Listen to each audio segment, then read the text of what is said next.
Hi hello నమస్తే అస్సలం అయికం welcome to our channel vibe with Nadira. అందరూ ఎలా ఉన్నారు? మేమైతే చాలా బాగున్నాము. మీరు ఎలా ఉన్నారు అన్నది నాకైతే కామెంట్ బాక్స్లో కామెంట్ చేయండి. ఇంకా ఇది వచ్చేసి రొటీన్ వ్లాగ్ అనమాట. సో మార్నింగ్ బ్రేక్ఫాస్ట్కి అయితే నేను పూరీ కర్రీ అయితే చేస్తూ ఉన్నాను. సో పూరీ కర్రీ అయితే అందరికీ తెలిసిందే కదా, పెద్దగా అయితే ఏముండదు. అయితే ఈరోజు నేను ఆలు ఇదంతా ఏం వేయకోకుండా శనగపిండి చట్నీ అనమాట. నాకైతే ఇది పర్సనల్గా ఇష్టము. ఆలు అంతా వేసి చేస్తే నచ్చుతుంది, కానీ ఎక్కువగా ప్రిఫర్ చేయాలి అంటే మాత్రం ఓన్లీ శనగపిండి చట్నీ దోశలోకైనా పూరీలోకైనా టేస్ట్ అయితే చాలా బాగుంటుంది. అందుకని చెప్పేసి ఫస్ట్ పూరీ పిండి అయితే తడిపేసి పక్కన పెట్టేసుకున్నాను. అండ్ ఇంక ఇక్కడ వచ్చేసి కర్రీ అయితే ప్రిపేర్ చేస్తూ ఉన్నాను అనమాట. సో ఆనియన్స్ ఫస్ట్ కరివేపాకు ఇంకా పచ్చిమిర్చి వేసేసి కొంచెం పసుపు వేసేసి ఫ్రై చేయడమే అనమాట. కొంచెం మనకి ఆనియన్స్ మెత్తపడే లోపల మనమైతే ఒక 2 స్పూన్స్ ఆఫ్ శనగపిండి వాటర్ కలిపేసేసుకొని ఇంకా ఏదైతే మనం ప్రిపేర్ చేసుకున్నామో అది ఇందులో వేసేసాము అంటే మనకి శనగపిండి చట్నీ అనేది రెడీ అయిపోతుంది. సో ఇక్కడ ఏం చేస్తున్నాను అంటే కొంచెం ఉప్పు అయితే వేస్తున్నాను. అయితే ఈ శనగపిండి చట్నీలో ఉప్పు కొంచెం అన్నా తగ్గిందనుకోండి టేస్ట్ అస్సలు బాగుండదు, చప్పగా ఉంటుంది. ఫస్ట్ బయట ఇంకా అలా ఉంది అంటే మళ్ళీ ఇంకా తినలేం కదా, అందుకని అయితే ఉప్పు చెక్ చేసుకొని కరెక్ట్గా వేసుకుంటేనే ఈ కర్రీ అనేది బాగుంటుంది. పూరీలలో కంటే కూడా దోశలలోకి అయితే ఇంకాస్త ఎక్కువగా బాగుంటుందన్నమాట. ఇంక ఇక్కడైతే శనగపిండి కలిపిన వాటర్ పోసేసి ఇంకా మొత్తం ఉండలు కట్టుకోకుండా ఒకసారి అయితే కలిపేసుకున్నాను. పక్కనైతే ఇంకా పూరీలు తిక్కేసుకుందాంలే అని చెప్పేసి పూరీ పిండి తడిపేసి పెట్టేసుకున్నాను కదా, ఇంకా పూరి పీట అవంతా పెట్టేసుకొని పూరీలు అయితే తిక్కేసుకున్నాను. నేనైతే ఆయిల్లో తిక్కను అనమాట, పూరీలు పిండితోనే తిక్కేస్తాను. ఎందుకంటే నాకు ఆయిల్లో తిక్కితే అస్సలు నచ్చదు. అండ్ గోధుమ పిండి వేసి చేసిన పూరీలు కూడా నాకు నచ్చవు, ఇంకా మా ఇంట్లో ఎవరికి నచ్చదనమాట. అందుకని చెప్పేసి పూరీ పిండి అని దొరుకుతుంది కదా మనకి హైదరాబాద్లో, అట్లా ఒకవేళ పూరీ పిండి లేదు అంటే కొంచెం గోధుమ పిండి ఇంకా ఎక్కువగా మైదా పిండి అట్లా వేస్ట్ చేస్తూ ఉంటాను. ఎప్పుడో ఒకసారి తింటూ ఉంటాం కాబట్టి ఓకే, పెద్ద ప్రాబ్లం అయితే ఏముండదు. అండ్ ప్రతి ఒక్క పూరి కూడా నాకైతే పొంగుతుందనమాట. సో మనము సైజు తర్వాత తిక్కే దాన్ని బట్టి ఈ పూరీలు అనేవి పొంగుతాయి. మంచిగా నూనె వేడెక్కిన తర్వాత లో టు మీడియం ఫ్లేమ్లో పెట్టేసుకొని కాల్ చేసుకోవడమే అనమాట. పూరి ఇంకా పూరీ కర్రీ టేస్ట్ అయితే సూపర్గా ఉంటుంది కదా. అయితే ఆ రోజు లంచ్ బాక్స్ అదంతా ఏం లేదనమాట, ఆఫీస్కి వెళ్ళిపోయారు, మీటింగ్ ఉందని చెప్పేసి. ఇంక ఇక్కడ వచ్చేసి నేను ఏం చేస్తున్నాను అంటే ఈ కిచెన్ ర్యాక్ ఉంది కదా అదైతే క్లీన్ చేసుకుంటూ ఉన్నాను. రెగ్యులర్గా ఓన్లీ క్లాత్ తోటి అట్లా తుడుస్తూ ఉంటాను అనమాట, కొంచెం తడి చేసి అట్లా తుడుస్తూ ఉంటాను. దాని తర్వాత డ్రై క్లాత్తో అయితే తుడుస్తాను. కానీ ఇంక ఈరోజు ఏంటంటే ఒకసారి డీప్గా క్లీన్ చేసేద్దాము, తెచ్చినప్పటి నుంచి డీప్ క్లీనింగ్ అయితే చేయలేదన్నమాట. అందుకని చెప్పేసి ఫస్ట్ పాత్రలన్నీ తీసేస్తూ ఉన్నాను. అండ్ ఇలా ర్యాక్ మీద నేనైతే డైరెక్ట్గా పెట్టేయను అనమాట. అలా అని చెప్పేసి ఏవైనా లైక్ షీట్స్ అవన్నీ తెప్పించి వేస్తానంటే అది కూడా కాదు. మనకి డీమార్ట్కి వెళ్ళినప్పుడు డీమార్ట్ కవర్స్ వస్తాయి కదా, అవి చాలా థిక్గా ఉంటాయి. సో ఆ డీమార్ట్ కవర్ అనేటివి వేసేస్తానమాట. అయితే దాన్ని ఎలా ఉందో ఇప్పుడు మనము తెచ్చి ఉంటాం కదా, తెచ్చిన తర్వాత ఏదైతే సామాన్ అవి తెచ్చి ఉంటామో అదంతా తీసేసి పెట్టేసి ఉంటాం, దాన్ని చక్కగా ఫోల్డ్ చేసేసి పెట్టేస్తాను. ఇది నేనైతే మా ఇంట్లో చూసి నేర్చుకున్నాను అనమాట. అమ్మ ఇంకా డాడీ వాళ్ళు ఇలానే చేస్తారు. సో అట్లా నేను కూడా మంచిగా నీట్గా ఫోల్డ్ చేసేసి పెట్టేస్తాను. అవి డైరెక్ట్గా వేసేస్తాను అనమాట. అండ్ మధ్యలో ఒకసారి దాన్ని టర్న్ చేసేసి పెట్టేస్తాను. ఇంకా అవసరం అనుకుంటే కట్ చేసేసి పెట్టేస్తాను అనమాట. కానీ కట్ చేస్తే ఏంటి అంటే మళ్ళీ మనకి ఇవి నాకు ఇక్కడ చెత్త పడేయడానికి కవర్స్ ఎక్కువగా కావాల్సి వస్తుంది. అందుకని చెప్పేసి రెండు వైపులా యూజ్ చేసిన తర్వాత అది కొంచెం చాలా బ్లాక్ అట్లా అయిపోతుంది కదా, అప్పుడు ఇంకా చెత్త వేయడానికి అయితే కవర్స్ లాగా యూజ్ చేసుకుంటాను. సో ఇంకా ఈ కవర్స్ కూడా చేంజ్ చేద్దాంలే అన్నట్లు ఫస్ట్ అయితే మొత్తం పాత్రలన్నీ తీసేస్తూ ఉన్నాను. అండ్ పాత్రలు ఒకసారి అన్నీ అంటే సోప్ పెట్టుకోకుండా నార్మల్ వాటర్ తోటి అయితే క్లీన్ చేసేసి ఆరిన తర్వాత అయితే పెట్టేస్తాను అనమాట. సో చూడడానికి అయితే చాలా సింపుల్గా అనిపిస్తుంది, కానీ అన్ని పాత్రలు తీసి దాని తర్వాత స్టాండ్ని కడిగి అది ఆరబెట్టి మళ్ళీ మరకలు అలా లేకోకుండా తుడిచి మళ్ళీ పెట్టేసి అన్నీ అరేంజ్ చేయాలి. సో ఇంక ఇక్కడ పక్కనే బాత్రూమ్, అంటే ఇది 2 BHK కాబట్టి సో కామన్ బాత్రూమ్ ఒకటి, ఇంకొకటి బెడ్రూమ్లో ఒకటి ఉంటుంది కదా. సో కామన్ వాష్రూమ్లోకి అయితే తీసుకొని వచ్చి ఇదైతే మంచిగా వాటర్ వేసేసి ఫస్ట్ మొత్తం అంతా కడిగేసిన తర్వాత స్క్రబ్బర్ తీసేసుకొని అంతా రబ్ చేస్తూ ఉన్నాను అనమాట. ఎక్కడైనా జిగురు అట్లా ఉంటుంది కదా, జిగటగా దుమ్ముగా అట్లా ఉంటుంది కదా, సో అలా లేకోకుండా మొత్తం అయితే స్క్రబ్బర్ తీసేసుకొని అయితే మొత్తం క్లీన్ చేస్తూ ఉన్నాను. సో ఇప్పుడు నేను చేస్తున్నాను కదా, ఇంకా 1 మంత్ 2 మంత్స్ అట్లా మనం నార్మల్గా తుడిచేసుకొని పెట్టుకున్నా సరిపోతుంది. మాటి మాటికి కడిగినా కూడా లైక్ ఇవేంటి స్టీల్ అదంతా రస్ట్ అది పట్టేస్తుంది కదా, అందుకని చెప్పేసి ఇప్పుడు కూడా నేను ఫస్ట్ అంతా వాష్ చేసేసి, ఇప్పుడు ఎండగా ఉంది బయట, సో ఎండలో అయితే తొందరగా ఆరిపోతుంది కదా, మళ్ళీ డ్రై క్లాత్ తోటి తుడిచేస్తాను. అలానే వాటర్ ఎక్కడైనా ఉన్నాయి అంటే అది రస్ట్ పట్టేస్తుంది. సో ఇంక ఇక్కడైతే నేను బాల్కనీలో తెచ్చి పెట్టేశాను అనమాట. దాని తర్వాత పాత్రలు చెప్పాను కదా, ఫస్ట్ సింక్లో కొంచెం మార్నింగ్ బ్రేక్ఫాస్ట్ పాత్రలు ఉన్నాయి, అవి అయితే సోప్ పెట్టేసి కడిగేసి ఇవి పక్కన తీసేసినటువన్నీ నార్మల్ వాటర్తో కడిగేస్తాను అనమాట. అంటే ప్రతిసారి సోప్ పెట్టి అన్నీ కడగడం ఎందుకు అవసరం, ఆల్రెడీ కడిగి పెట్టేసినవి ఏంటి అంటే ఇంకెలానో తీసాం కదా అని చెప్పేసి నార్మల్ వాటర్తో అయితే కడిగేద్దాంలే అనేది అనుకున్నాను. సో బయట మనకి స్టాండ్ ఆరిపోయేంత లోపల ఇక్కడ నేను పాత్రలన్నీ సర్దేసుకుంటాను అనమాట. ఈ స్టాండ్ నేను తీసుకొని రావడం వల్ల నాకైతే చాలా యూస్ఫుల్ అయింది. లేదు అంటే ఇక్కడ అసలుకు ర్యాక్స్ కానీ అలా ఏమి ఉండవు కదా. సో నేను ఆల్మోస్ట్ ప్రీవియస్ వీడియోస్లో కూడా చెప్పాను, పూణేలో అద్దె ఇళ్ళల్లో ఏంటి అంటే కన్నా మనకి ర్యాక్స్ ఇవంతా అవైలబుల్గా ఉండవు. ఓన్లీ కిచెన్ ప్లాట్ఫామ్ ఉంటుంది, అదొక్కటే ఉంటుంది. పైన మనకి అట్టబండలు అంటాం కదా, అవి కూడా కొన్ని కొన్ని ఇళ్ళల్లో ఉండవు. బట్ ఈ ఇంట్లో మాత్రం అట్టబండలు ఉన్నాయి కానీ ర్యాక్స్ అదంతా ఏం లేదనమాట. సో ఇక్కడ ఇంకా ఏది పెట్టుకున్నా డబ్బాలలోనే పెట్టుకోవాలి. కానీ ప్లేట్స్, ఇంకా స్పూన్స్, బౌల్స్ ఇవన్నీ ఉంటాయి, అవన్నీ మనం ఎక్కడ పెట్టుకుంటాం చెప్పండి. అందుకని చెప్పేసి ఇదైతే తెచ్చుకున్నాను. ఇది కూడా నార్మల్ మనకి స్టీల్ అంగళ్ళు ఉంటాయి కదా, అక్కడ నుంచే తెచ్చుకున్నాను. ఆన్లైన్ ఆర్డర్ అదంతా ఏం లేదు. ఆన్లైన్లో ఏంటి అంటే మనకి కొంచెం కాస్ట్ ఎక్కువ ఉంటుంది. అదే స్టీల్ అంగళ్ళు మన పక్కన అంటే ఇంటి దగ్గర అట్లా ఉంటాయి కదా, అక్కడైతే మనం బేరం ఆడి తెచ్చుకోవచ్చు. అండ్ క్వాలిటీ కూడా ఎలా ఉంది ఏంటి అనేది కూడా చెక్ చేసుకోవచ్చు కదా. నాకైతే ఈ ర్యాక్ అనేది చాలా హెల్ప్ఫుల్ అయింది. ఎన్ని సామాన్లు అందులో వెళ్ళిపోతాయో, సో నాకైతే చాలా కన్వీనియంట్గా ఉంటుంది. అండ్ కరెక్ట్గా నాకు కిచెన్లో సెట్ అయిపోయింది అనమాట. ఇంతకుముందు ఏంటంటే ఐరన్ది ఉండేది. సో ఐరన్ది మనము ఇప్పుడు వాష్ చేసేసి పెట్టేసాం అనుకోండి, అది ఎక్కువ రస్ట్ పట్టేస్తుంది. సో అది కొంచెం రస్ట్ పడిందని చెప్పేసి ఇంకా అదైతే పక్కన పెట్టేసి ఇదైతే తెచ్చుకున్నాను అనమాట.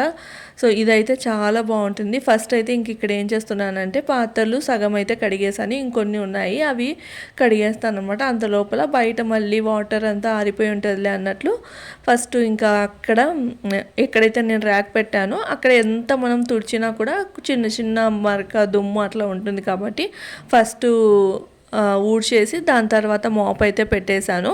ఇంకా అక్కడి నుంచి అయితే వచ్చేసాను అనమాట. మొత్తం వెట్టుగా ఉంటుంది కదా, ఇంకా మిగిలిన పాత్రలు కూడా తోమేసి అయితే వచ్చేసాను. అన్నీ ఆరబెట్టి ఆ ప్లాట్ఫామ్ మీద, తర్వాత ఇటువైపు ఉన్న కిచెన్ కట్ట మీద అంతా ఆరబెట్టేసి ఇంక ఇక్కడికి వచ్చేసి బట్టలు అయితే ఉన్నాయి. ఈ బొంత ఇవంతా పిండేసి ఆరేసి ఉంటాయి అనమాట. ఇంకా సో అవన్నీ ఆరిపోయాయి.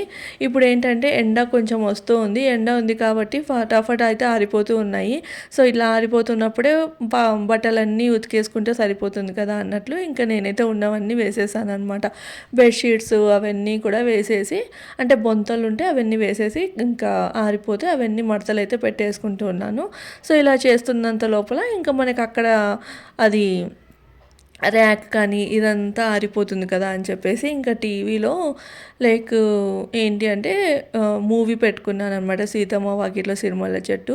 సో మళ్ళీ హాఫ్ చూసుంటే ఇంకా హాఫ్ ఉంటే అది చూస్తూ ఇంకా మొత్తం బట్టలన్నీ మడత పెట్టేశాను. ఇంకా మడత పెట్టేసి ర్యాక్ అయితే తీసుకొని వచ్చేసాను అనమాట. బయట ఒకసారి తుడిచేసేసి ఇంకా మొత్తం నీట్గా ఆరిపోయింది. సో తీసుకొని వచ్చి ఇంకా ప్లేస్లో అయితే అరేంజ్ చేస్తూ ఉన్నాను. సో చెక్ చేసుకుంటూ ఉన్నాను అనమాట. ఏంటంటే ఇక్కడ స్పూన్స్ తగిలించేటివి అట్లా ఉంటాయి కదా, సో అవన్నీ నాకు ఎందుకు ఇక్కడ నేను తప్పుగా పెట్టాను అన్నట్లు అనిపించింది. అందుకని చెప్పేసి చెక్ చేసుకొని మళ్ళీ అయితే టర్న్ చేస్తున్నాను. ఇదేం పెద్ద వెయిట్ ఉండదు ర్యాక్, మనం లైక్ ఏంటి అంటే ఎత్తలేము అన్నంత వెయిట్ ఉండదు. అలా అని చెప్పేసి చాలా అంటే హల్కాగా అట్లా ఉండదు అనమాట. అంటే జస్ట్ టచ్ చేస్తే పడిపోవడం అట్లా ఏమి ఉండదు. బట్ ఏంటంటే కింద ర్యాక్ ఉంది కదా, దాని మీద కొంచెం వెయిట్ ఉన్నది పెట్టాలి అంతే. అంతకుమించి మనం ప్లేట్ తీసినప్పుడు కానీ పెట్టినప్పుడు కానీ మాటికి కదలడం అలా ఏమి ఉండదు. చాలా స్టాండర్డ్గా ఉంది. సో ఇప్పుడు నేను ఒక డ్రై క్లాత్ తీసేసుకొని మళ్ళీ ఒకసారి అయితే తుడిచేస్తూ ఉన్నాను. ఎందుకంటే ఎక్కడైనా కానీ వాటర్ డ్రాప్స్ అలా ఉన్నా కూడా పోతుంది కదా అన్నట్లు డ్రై క్లాత్ తోటి. అలానే మనకి వాటర్ మరకలు కూడా ఉండవులే అన్నట్లు ఇంకా డ్రై క్లాత్ పెట్టేసి తుడిచేసి ఇంకా షీట్స్ అయితే తెచ్చేసుకున్నాను అనమాట. ఈ షీట్స్ చెప్పాను కదా నేనైతే డీమార్ట్ కవర్స్, అవైతే క్వాలిటీ చాలా బాగుంటుంది. సో ఆ డీమార్ట్ కవర్సే మొత్తం అయితే పెట్టేస్తాను. షీట్స్ లేకోకుండా పెడితే ఏంటంటే ఎప్పుడైనా తెలియకోకుండా మనం 6-8 ప్లేట్లు అవన్నీ పెట్టేస్తూ ఉంటాం కదా, చికట అయిపోతుంది. అండ్ మనకి పని ఎక్కువ అవుతుంది అనమాట. రస్ట్ పట్టడం ఒకటి, ఇంకోటి మనకి పని అనేది ఎక్కువగా ఉంటుంది. అలా లేకోకుండా నేనైతే ఈ డీమార్ట్ కవర్స్ అయితే వేస్తూ ఉన్నాను. సో నేనైతే అన్వాంటెడ్గా లైక్ ఇలాంటి షీట్స్ కోసము వాటి కోసం వీటి కోసం అయితే అన్వాంటెడ్గా అమౌంట్ అయితే పెట్టాను. ఎందుకంటే వీటితో పని జరుగుతున్నప్పుడు రెంటెడ్ హౌస్లో అంతకు మించి పెట్టడం కూడా కరెక్ట్ కాదు. మనం కొన్నంత దాంట్లో మనము పెట్టేసుకోవాలన్నమాట. ఇప్పుడు ఏంటంటే అనవసరంగా బాగా కనిపించాలి, బాగుండాలి అంటే మనం రెంటెడ్ ఇంట్లో ఉన్నా కూడా బాగుండాలి అంటే నీ ఇంట్లో నీట్గా ఉంటే సరిపోతుంది. దాన్ని లైక్ ఏంటంటే ఒక కలర్ఫుల్గా చేసుకొని అదంతా చేయాల్సిన అవసరం లేదని నా ఫీలింగ్, అంతేలేండి. కొంతమందికి అలా ఉండదు, చాలా అందంగా లైక్ అంతా ఆర్గనైజ్ చేసుకొని ఉండాలి అని ఉంటుంది. అది రెంటెడ్ హౌస్ అయినా ఓన్ హౌస్ అయినా. సో ఒక్కొక్కరి ఒక్కొక్క అభిప్రాయం ఉంటుంది కదా. బట్ నాకైతే అనవసరంగా ఎందుకు, అంత కష్టపడి సంపాదిస్తూ ఉంటాం కాబట్టి అనవసరంగా ఖర్చు పెట్టడం కూడా కరెక్ట్ కాదు. అంటే వీటితో పని జరుగుతున్నప్పుడు అనవసరంగా మనం బయట షీట్స్ తెప్పించి, కలర్ఫుల్ షీట్స్ తెప్పించి అవన్నీ వేసి దాని తర్వాత కొన్ని రోజులకి అవి కూడా పాడైపోతాయి, ఇంకా అమౌంట్ కూడా పడేసినట్లే అయిపోతుంది కదా. దానికంటే లైక్ ఏంటంటే ఏ దానికైనా యూజ్ అవుతుంది కదా అన్నది నా ఫీలింగ్, అంతే. ఎవరి ఇష్టం వాళ్ళకు ఉంటుంది కదా, అంతే. ఇంక ఇక్కడైతే డీమార్ట్ కవర్స్ అని ఫస్ట్ సెట్ చేస్తూ ఉన్నాను అనమాట. ఇప్పుడు ఏం చేస్తాను అంటే ఫస్ట్ ఒక సైడ్ పెట్టేసి దానికి మనకి ఓపెన్ లాగా ఉంటుంది కదా, సో అక్కడ ఎండింగ్ అనమాట, ఎక్కడైతే స్టార్ట్ అవుతుందో అక్కడ ఇంకొక కవర్ ఎండింగ్ని లోపలికి పెట్టేస్తాను. దాన్ని బట్టి అది కదలకుండా ఉంటాయి ఆ కవర్స్, మనం ఏం పెట్టినా తీసినా కదలకుండా ఉంటాయి. అండ్ ఏవైనా కొన్ని పెద్ద కవర్స్ ఉంటే వాటిని ఫోల్డ్ చేసేసి వేస్తూ ఉన్నాను అనమాట. పేపర్స్ కంటే కూడా ఈ షీట్స్ అంటే ఈ కవర్స్ అయితే మాత్రం చాలా వర్క్ అవుతాయి. చాలా స్టిఫ్గా ఉంటుంది కదా, ఆ కవర్ క్వాలిటీ బాగుంటుంది. ఈ మధ్యకాలంలో రిలయన్స్లో కూడా ఇలాంటి కవర్స్ ఇస్తున్నారు. ఇంతకుముందు ఇచ్చే కవరు చాలా పలుచగా ఉండేది. అసలు జస్ట్ మనం ఏదైనా తెచ్చుకున్నాము అంటే అది తీసి పెట్టేసుకున్నంత లోపలే మొత్తం మిగిలిపోయేది అనమాట. కానీ ఇప్పుడు రిలయన్స్లో కూడా ఇలాంటి కవర్సే ఇస్తున్నారు. సో ఇలా మనం గూళ్ళల్లో కానీ లేదంటే ర్యాక్స్లలో కానీ వేసుకోవడానికి బెస్ట్గా పనిచేస్తాయి. అలానే మనం ఓలిగలు ఇంకా ఎప్పుడైనా చెక్కలు ఇవన్నీ చేసుకుంటూ ఉంటాం కదా, లైక్ నిప్పట్లు ఇవన్నీ చేసుకుంటాం కదా. సో వాటన్నిటికి కూడా ఈ కవర్స్ని అయితే యూస్ చేసుకోవచ్చు. ఇంకొకటి ఏంటి అంటే మనం ఎక్కడికైనా లగేజ్లో ఏమైనా బాక్సెస్ అలా అనుకున్నా కూడా ఈ కవర్స్ చాలా స్టిఫ్గా ఉంటాయి కాబట్టి పెట్టేసి అయితే తీసుకొని వెళ్ళిపోవచ్చు. సో అంత బాగుంటాయి. నేనైతే రకరకాలుగా యూస్ చేస్తూ ఉంటాను ఈ కవర్స్ని. అయితే ఇంకా కవర్స్ అన్నీ సెట్ చేసేసి ఇక్కడ ప్లేట్స్ అవన్నీ అరేంజ్ చేస్తూ ఉన్నాను అనమాట. అంటే సైజ్ వైజ్గా అరేంజ్ చేసుకుంటూ ఉన్నాను. అప్పుడు చూడడానికైనా బాగుంటుంది అండ్ తీసుకోవడానికి కూడా కంఫర్ట్గా ఉంటుంది. సో నేనైతే ఇంకా ప్లేట్స్ అన్నీ అరేంజ్ చేస్తూ ఉన్నాను. అయితే గ్లాస్ ప్లేట్ ఇంకొకటి ఫైబర్ ప్లేట్ అయితే పెడుతూ ఉంటాను ఎప్పుడైనా లైక్ వీడియోస్లో చూపించడానికి అలా ఉంటుందని. అండ్ ఇక్కడ వచ్చేసి సర్వింగ్ ప్లేట్స్ అనమాట. ఇవన్నీ నేను హైదరాబాద్లో తీసుకున్నాను 50 రూపీస్ అని. మార్కెట్స్లలో పెట్టుకొని ఉంటారు కదా, సో అవి 50 రూపీస్ అనేది తీసుకున్నాను. సో అవి ఒక 2-3 పెట్టేస్తాను. ఇంకా మిగిలినవన్నీ డబ్బాలలో, ఎందుకంటే అన్ని పెట్టలేను కూడా ఈ ర్యాక్లో. జస్ట్ రెగ్యులర్ యూస్కి ఎన్ని కావాలో అన్ని మాత్రమే పెట్టగలను కాబట్టి సో అవి మాత్రమే పెడతాను. బట్ స్టీల్ ప్లేట్లు మాత్రం ఆల్మోస్ట్ ఎక్కువగానే పెడతాను, ఎందుకంటే ఒక్కొక్కసారి మనం సింకులో ఉంటాయి, ఇంకొకసారి మనకు ఓపిక ఉండనప్పుడు ఓన్లీ 2 ప్లేట్లు 3 ప్లేట్లు పెట్టుకొని వాడడం కంటే కూడా ఇట్లా అన్నీ అయితే అరేంజ్ చేసుకుంటాను అనమాట. దాని తర్వాత బౌల్స్ ఒక దాంట్లో ఒకటి వేసేసుకొని పెట్టేసుకున్నాను. దాని తర్వాత చిన్న చిన్న బౌల్స్ అన్నీ డీమార్ట్ నుంచి నేనైతే ర్యాక్ అంటే కొన్ని బాస్కెట్స్ లాగా తెచ్చుకున్నాను. అందులో గెరిటెలు ఇంకా ఒక స్పూన్ హోల్డర్స్ ఉంటాయి కదా, అందులో వేసేసి ఇట్లా బాస్కెట్లలో అయితే పెట్టేసుకుంటాను అనమాట. ఇక్కడ వచ్చేసి ఇంకా ప్లాస్టిక్ డబ్బాలు అవి కూడా తోమేసి పెట్టేశాను. ఇవన్నీ డబ్బాలలో అయితే వేసి పెట్టేస్తాను. ఎప్పుడైనా నేను నాన్ వెజ్ అట్లా తెచ్చినప్పుడు కాస్త మిగిలింది అనుకోండి, అది నాన్ వెజ్ కోసము సపరేట్గా బాక్సెస్ అయితే పెట్టుకొని ఉంటాను, ఇంకా అందులో అయితే వేసేస్తాను అనమాట. సో ఇప్పుడు ఇప్పుడు ఏం చేస్తున్నాను అంటే గ్రాసరీస్ అయితే చెక్ చేసుకుంటూ ఉన్నాను, ఏమున్నాయి ఏం లేదు అని. కొన్ని డబ్బాలు అనేటివి ఖాళీ అయిపోయి అవి ఫిల్ చేయాలి. ఇంకా అవి చేస్తూ ఉన్నప్పుడు ఇక్కడ కూడా అంటే ఇక్కడ ర్యాక్ క్లీన్ చేశాను కదా, సో ఈ డబ్బాలు అవన్నీ తీసేసి కూడా ఇక్కడ కూడా ఒకసారి క్లీన్ చేద్దామని అయితే ఫస్ట్ అవి తీసేసాను. ఇంకా అలానే గ్రాసరీస్ కూడా చెక్ చేసుకుందాంలే అన్నట్లు మొత్తం అయితే బయటకు తీస్తూ ఉన్నాను. రెగ్యులర్గా అయితే అన్నీ జరిపే కసు ఊడుస్తూ ఉంటాను కాబట్టి డస్ట్ కానీ లేదంటే అదంతా ఏం ఎక్కువగా లేదు. సో ఇంకా ఫస్ట్ అవన్నీ తీసేసుకొని ఇక్కడ ఏం చేస్తున్నా అంటే కొన్ని గ్రాసరీస్ ఇంతకుముందు తెచ్చినవి స్పేస్ లేక నేను అలానే కవర్లో పెట్టి పక్కన పెట్టి ఉన్నాను. ఇంక ఇప్పుడు అవన్నీ డబ్బాలలో అయితే కొంచెం ఎక్కువ స్పేస్ ఉందన్నమాట, ఇంకా అందులో అయితే ఫిల్ చేసేస్తాను. ఇక్కడ వచ్చేసి అయిపోయిన ఐటమ్స్ అన్నీ ఇక్కడ రాసుకుంటూ ఉన్నాను. అండ్ ఏ ఐటమ్స్ ఉన్నాయో ఆ ఐటమ్స్ కూడా డబ్బాలలో వేసేస్తున్నవి గుర్తుండాలి కదా, ఇవి ఉన్నాయి ఇవి లేదని. ప్రతిసారి డబ్బాని లాగి చూడాలి అంటే ఇబ్బందిగా ఉంటుంది. దానికంటే బెస్ట్ ఈ డైరీలో వెళ్ళి ఒకసారి చెక్ చేసుకున్నాను అంటే కిన ఉంది అంటే తీస్తాను, లేదు అంటే కిన వెళ్ళి ఇంకా తెచ్చుకుంటాం కదా కొత్తది, అట్లా అవసరం ఉంటే వెళ్ళి కొత్తగా కొనుక్కొని అయితే వస్తాను కదా అన్నట్లు. అయిపోయిన ఐటమ్స్ కూడా రాసేసుకుంటూ ఉన్నాను అనమాట. అంటే గుర్తుంటుంది కదా డీమార్ట్కి అట్లా వెళ్ళినప్పుడు ఇంకా ఆ లిస్ట్ ఆ పేపర్ని కట్ చేసేసుకొని కానీ లేదంటే ఫోటో తీసేసుకొని కానీ వెళ్ళిపోవచ్చు అని చెప్పేసి. సో ఇంక ఇక్కడ ఫస్ట్ ఏంటంటే కట్ చేయని ప్యాకెట్స్ అన్నీ ఒక డబ్బాలో, అంటే సీల్ తీయనివన్నీ ఒక డబ్బాలో పెట్టేసుకుంటాను. సీల్ ఓపెన్ చేసి హాఫ్ యూజ్ చేసి హాఫ్ డబ్బాలలో వేసి పెట్టుకుంటాం కదా, ఇంకా హాఫ్ ఉంటుంది దానికి రబ్బర్ బ్యాండ్స్ కానీ క్లిప్స్ కానీ పెట్టి ఉంటాము. అలాంటివన్నీ ఒక డబ్బాలో అయితే వేసుకుంటాను అనమాట. సో చెప్పాను కదా ఆర్గనైజర్స్ ఇవంతా ఏం లేవు, ఉన్న దాంట్లోనే నేనైతే అరేంజ్ చేసుకుంటాను. ఈ ప్లాస్టిక్ డబ్బాలు ఇవన్నీ కనిపిస్తున్నాయి కదా, ఇవి నేను స్టార్టింగ్లో అంటే పెళ్ళైన తర్వాత ఫస్ట్లో తీసుకున్నవి. ఇంకా ఆ స్టీల్వి డబ్బా, ఇంకా ఇది వచ్చేసి జర్మన్ డబ్బాలు, ఇవన్నీ అత్తయ్య వాళ్ళు తెచ్చిచ్చారనమాట. ఇంకా స్టీల్ సామాన్లు ఇవన్నీ అంటే ప్లేట్స్ ఇవన్నీ అమ్మ వాళ్ళు తెచ్చిచ్చారు. సో నేను తెచ్చుకుంది ఓన్లీ ప్లాస్టిక్వే అనవసరంగా, అంటే నాకు అప్పుడు ఐడియా లేదు, దట్టు డీమార్ట్లో స్టార్టింగే కాబట్టి కొంచెం అమౌంట్ సేవింగ్ ఇదంతా చూడాలి కాబట్టి నేనైతే ఈ డబ్బాలు అయితే తెచ్చుకున్నాను. తెచ్చి కూడా ఎన్ని ఇయర్స్ అయిందో అయినా కూడా ఎంత బాగున్నాయంటే అంత బాగున్నాయి. సో ఈ ప్లాస్టిక్ డబ్బాలలో ఏం వేసి పెడతాను అంటే కన్నా ప్లాస్టిక్ డబ్బాలే వేస్తాను అనమాట. ప్లాస్టిక్ డబ్బాలే వేస్తాను. ఎందుకు అంటే ఎప్పుడైనా మనము ట్రావెల్ చేస్తున్నప్పుడు కానీ లేదంటే ఎవరికైనా ఏమైనా ఇచ్చి పంపించాలి అన్నప్పుడు కానీ అలాంటివన్నీ ఐస్ క్రీమ్స్కి ఇవన్నీ వచ్చి ఉంటాయి కదా, అవన్నీ వేసి పెట్టేస్తాను అనమాట, వెంటనే తీసి యూజ్ చేసుకోవచ్చని.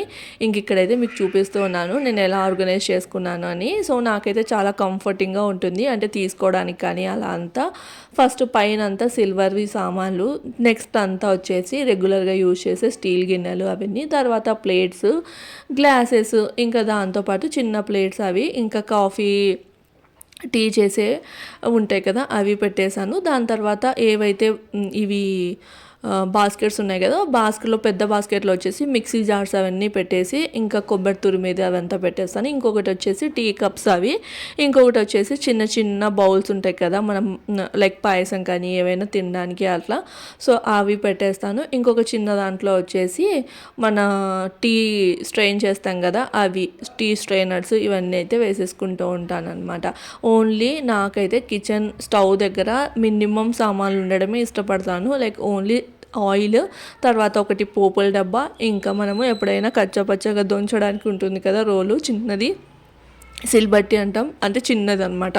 సో అదొకటి పెట్టుకుంటాను, ఇంకా అంతే. ఇంకొకటి వచ్చేసి నైఫ్స్, తర్వాత సిజరు, అలానే ఒకటి స్క్రూ డ్రైవరు. ఎందుకంటే మిక్సీ జార్స్ అప్పుడప్పుడు అవి లూజ్ అవుతూ ఉంటాయి కదా స్క్రూస్ అన్నవి, అవి టైట్ చేయడానికి కంపల్సరీగా చేతికి కన్వీనియంట్గా ఒకటైతే పెట్టుకుంటాను అనమాట, స్క్రూ డ్రైవరు. ఇలా అయితే పెట్టుకుంటాను, సిజరు, నైఫ్స్, ఇంకా స్క్రూ డ్రైవరు, తర్వాత ఇంకా లైటరు ఇవన్నీ ఉంటాయి. స్పూన్స్ కూడా నేను ఏదైతే గరిటెలు పెడతానో అందులోనే స్పూన్ హోల్డర్లో అయితే పెట్టేస్తాను అనమాట. అది ఇంకా మొత్తం క్లీన్ చేసేసరికి ఈవినింగ్ అట్లా అయింది. ఇంకా కాసేపు రెస్ట్ తీసేసుకొని ఫ్రెష్ అయిపోయి ఇక్కడ నైట్ డిన్నర్కి అయితే ప్రిపేర్ చేస్తూ ఉన్నాను. నైట్ డిన్నర్కి ఏం చేస్తున్నానంటే అలసందల కూర అనమాట.